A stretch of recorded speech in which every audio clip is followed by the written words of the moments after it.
today is my pleasure to present you Rahul Kapoore, who is my colleague from Swansea University. So Rahul, can you please present yourself? Hello and good afternoon to all my audiences. Many thanks to Allah for giving me this platform to speak on this wonderful Facebook live session. So let me introduce myself, Dr. Rahul Vijay Kapoore. I am currently working at Swansea University as a research officer on Northwest Europe Interreg ALG-AD project. Talking about my background, I am originally from Nasik. I did my bachelor's in pharmacy from India. And after completion of my bachelor's, I came to UK in 2006 to pursue my master's, which was in pharmacology and biotechnology. I have completed my PhD in 2014 from the University of Sheffield, and the title of my PhD was Mass Spectrometry-based Hyphenated Techniques for Microalgal and Mammalian Metabolomics. So my basic experience, I have around 10 years of research experience in microalgal biotechnology, and my key experiences lies within omic sciences, which is definitely metabolomics of not just microalgae, but mammalian, yeast, bacteria, okay? And other expertise involves co-culturing techniques, biorefinery and circular economy approaches within microalgal biotechnology, also upstream and downstream processing of microalgae. So these are my basic experiences within the microalgal biotechnology. And coming back to the ALG-AD project, ALG-AD project is a very fantastic idea, like based on a circular economy approach, where our main idea is to strike a good balance between the two key factors here. First one is bioremediation of waste nutrients. And then second one is production of algal biomass using such waste nutrients, and then later converting that biomass into a very high value products. So we are converting the biomass into a commercial products. So within the ALG-AD project, I am mainly involved with the work package 2, and the title of work package 2 is converting the biomass into high commercial products. So okay, that's my little introduction. Yeah, thanks, Rahul. Really impressive and amazing background, and I just liked and work with people in this project. We have like such a different approach and different backgrounds as well, but in the same time we're all together working on this circular economy subject is really important. Rahul, can you talk a little bit more about work package 2? So like, what's the kind of process pathway? So we know that we install our photobioreactors in industrial location. We're using anaerobic digestion waste, growing algae, producing biomass. So what's next? So work package 2. Okay, so work package 2 is a key work package because it's a sandwich between the work package 1, which is our investment site and producing the algal biomass at 3 pilot sites on a large scale. One is in UK, one is in France, and another one is in Belgium.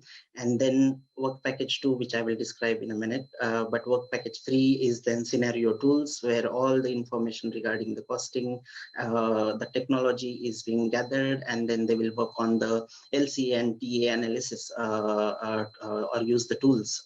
So what work package 2 mainly involves is like there are 6 key aspects of work package 2. What I will do, I'll just summarize those key aspects and we can dive down into deeper if required or if there are any questions. So the first key aspect is harvesting, which is mainly covered in work package 1 partly. Next one is storage and transport of the biomass. So it's very important that you, when you harvest, store or transport the algal biomass, the integrity of the algal biomass. What I mean by integrity is the cells should not be damaged during the harvest, storage or transport. So we look into this in the first aspect. The second aspect is we conduct the safety analysis of not just the feedstock. The feedstock in our case is the digestate, but we also conduct the safety analysis for like pathogens or harmful bacteria of the algal biomass. So that is the second key aspect. The third key aspect is then lab scale fractionation and characterization of the algal biomass. So what we have to know, like, okay, growing the algal biomass on digestate, what high value products are there in terms of not just for this project, but in terms of future as well. So we do that in this aspect number 3. The fourth aspect is seasonal variation. So because if you grow the biomass, it's very important for any product to be successful on the in the market. There should be minimal seasonal variation. Otherwise, you will be restricted to produce the biomass in specific like summer duration or so it's very essential. Yeah. So what we are doing is we are characterizing the biomass grown on in 4 different seasons in a year. And then we need to check the biochemical composition plus the molecular composition. So as long as it's not changing much, so this is the 4th key aspect, that seasonal variation of, and actually it's we need to pay attention to digestate as well, because digestate also varies according to different seasons. Absolutely, because it's Yeah. variable. Yeah. Okay. Yes. So these 2 components, we need to marry them together and see what is the influence of these 2 factors on the biomass quality and the composition. So this is the 4th aspect. Then the 5th aspect is a large scale production of hydrolysate. So which is a very key step here. And this is actually ongoing. So what we are doing here is the algal biomass, which is produced at 3 pilot sites. It will be then subjected to enzymatic hydrolysis in order to produce the hydrolysate. The final product will look like a white powder, okay, which will be rich in short peptides, fats, and polysaccharides. Okay, and the last aspect of work package 2 is formulation of this product for the feed trials. Now there are 2 feed trials. One is on piglet, which is conducted by INRA, our partner, which is in France. And then the second feed trial, which will be fish feed trial, where ALA is coordinating all these efforts for fish feed trials. And that will be conducted at Swansea University at our CSAR facilities. Okay. Yeah. So in this 6th key aspect is not just the formulation feed trial, but we need to perform the market analysis. Okay, we need to look into the regulatory perspective as well, because it's very important that you can develop all the process, but if the regulatory barriers are very strong, then we need to address that. So these are the key 6 aspects involved in the work package 2 that I'm coordinating, and my expertise are involved. Amazing. Yeah. Impressive. I just would like to address myself to the audience who is listening us.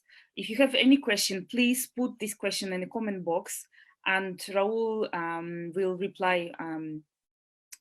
Or if you listen in this video in the recording, also don't hesitate to ask questions, and we'll be in contact with you later. Sure. Amazing.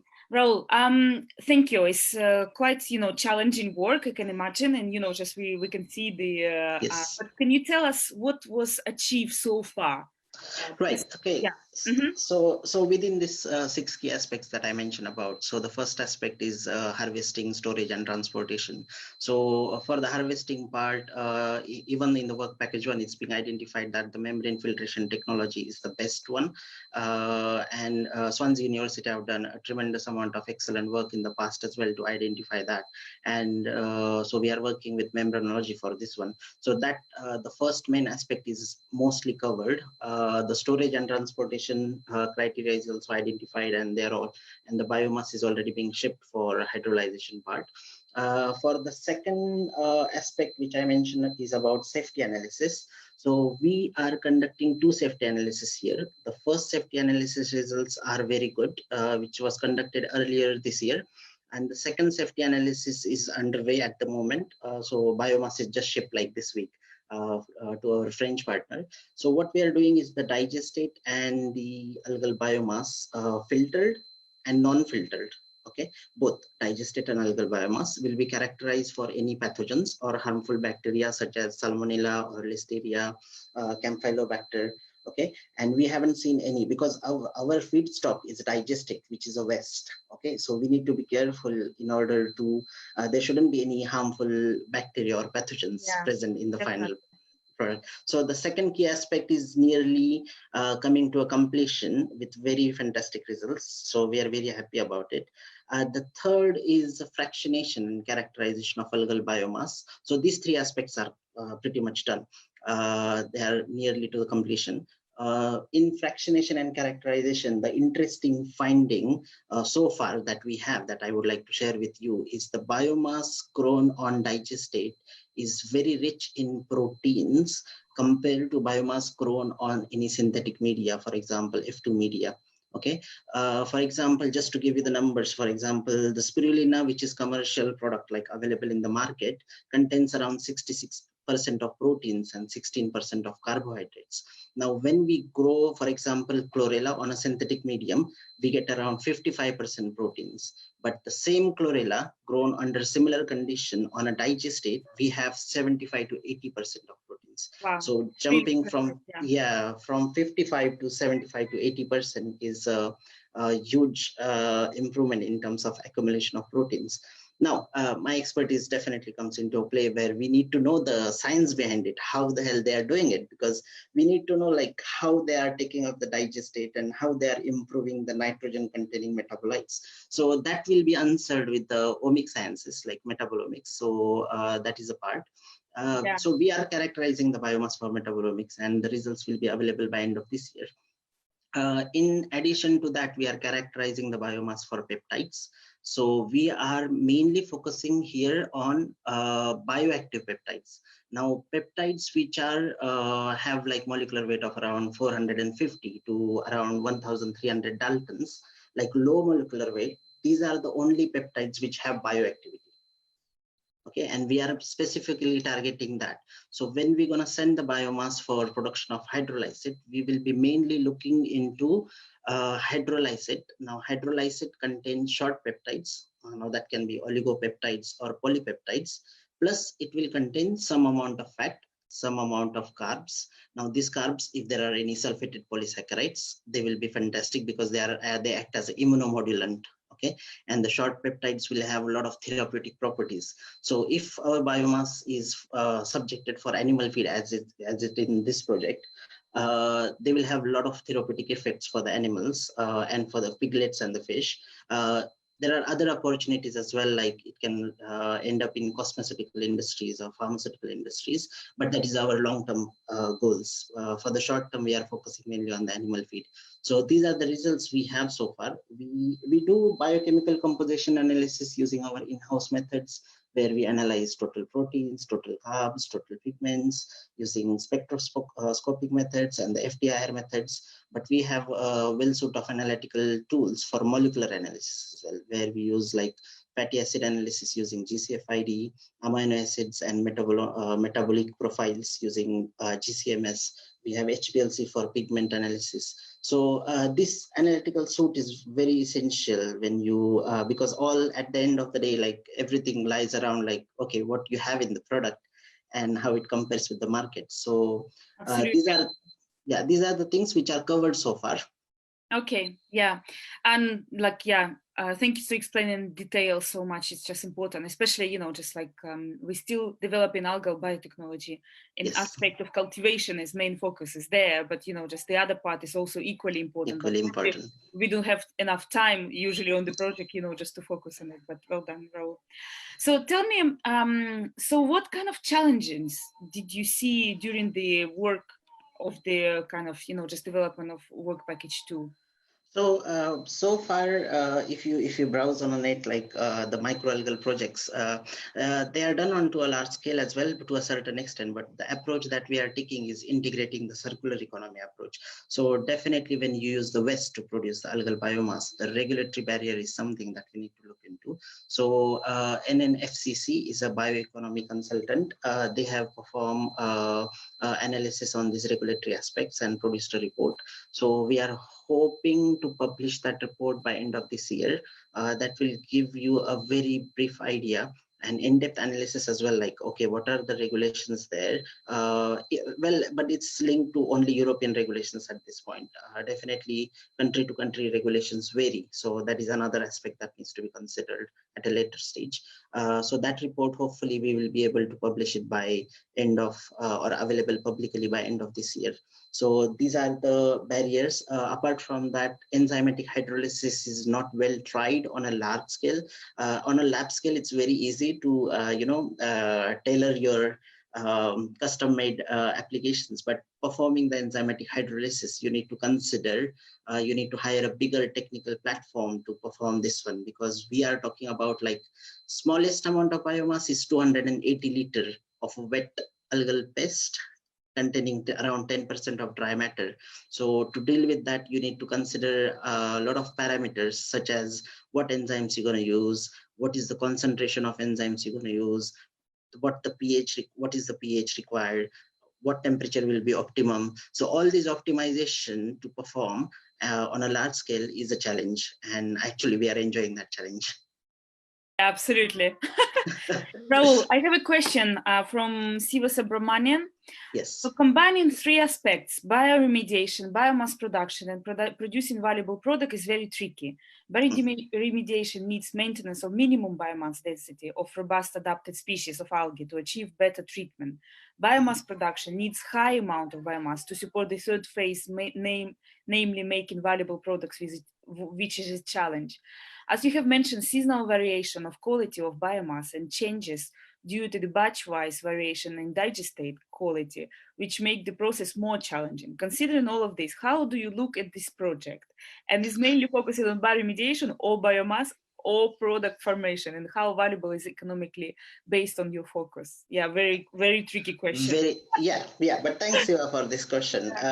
Okay, so any algal biomass so far in the past that I have read so far is like, okay, you can do this and that, but then the cost of the biomass is like, okay, you're spending £1, but you're getting profit of only 40 pence.